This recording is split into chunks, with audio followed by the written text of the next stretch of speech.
Indian വിപണിയിൽ ഒരു പുതിയ കോമ്പാക്ട് സെഡാൻ അവതരിപ്പിക്കാൻ തയ്യാറെടുക്കുകയാണ് ഫ്രഞ്ച് വാഹന നിർമ്മാതാക്കളായ Renault.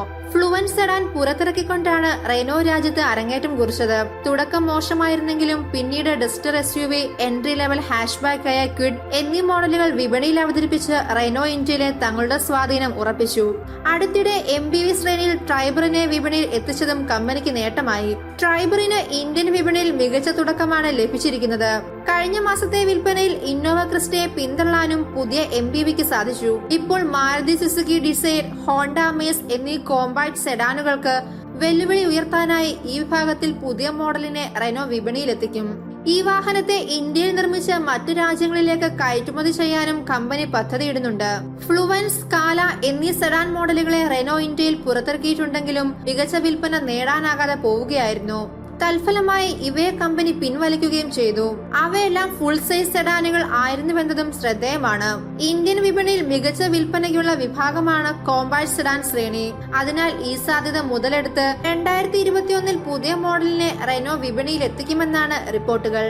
Compact, sub compact SUV മാത്രമാണ് വേഗത്തിൽ വളരുന്ന മറ്റൊരു വാഹന വിഭാഗം. അവിടെ റെനോയ്ക്ക് മോഡലുകളുമുണ്ട്. മുൻകാലങ്ങളിൽ ഇന്ത്യയിൽ റെനോയുടെ കോമ്പാക്ട് സെഡാൻ പ്ലേ നിർമ്മിച്ചത് ദേശീയ ലോഗനെ ചുറ്റിപ്പറ്റിയാണ്. ഇത് B0-M0 പ്ലാറ്റ്ഫോമിൽ നിർമ്മിച്ചതാണ്. എന്നാൽ ഇപ്പോൾ പരിഗണിക്കുന്ന പദ്ധതി വ്യത്യസ്തമാണ്. എന്നാൽ 4 മീറ്ററിൽ താഴെയുള്ള ഒരു സെഡാനാകും ഇതെന്നതിൽ തർക്കമില്ല. പക്ഷേ അത് CMF-A പ്ലാറ്റ്ഫോമിലായിരിക്കും നിർമ്മിക്കുക. റെനോ ട്രൈബർ ഉപയോഗിക്കുന്ന അതേ പ്ലാറ്റ്ഫോമാണ് ഇത്. വരാനിരിക്കുന്ന റെനോ HBC സബ് കോമ്പാക്ട് SUVയെയും ഡാറ്റ്സൺ, നിസാൻ എന്നിവയിൽ നിന്നുള്ള മോഡലുകളെ അടിസ്ഥാനമാക്കിയായിരിക്കും. CMF-A പ്ലാറ്റ്ഫോമിൽ നിന്ന് ഉരുത്തിരിഞ്ഞ പതിപ്പാണ് ഇത്. റെനോ കിഡ്, ഡാറ്റ്സൺ റെഡിഗോ എന്നിവയും ഇതുതന്നെയാണ് ഉപയോഗിക്കുന്നത്. ട്രൈബൽ ഡെവലപ്മെന്റ് പ്രോഗ്രാമിൽ നിന്നുള്ള റെനോയുടെ പഠനങ്ങൾ ഡ്രൈവബിലിറ്റിയെ കുറിച്ചുള്ള പുതിയ സ്ഥിതിവിവരണങ്ങൾ നൽകിയിട്ടുണ്ട്.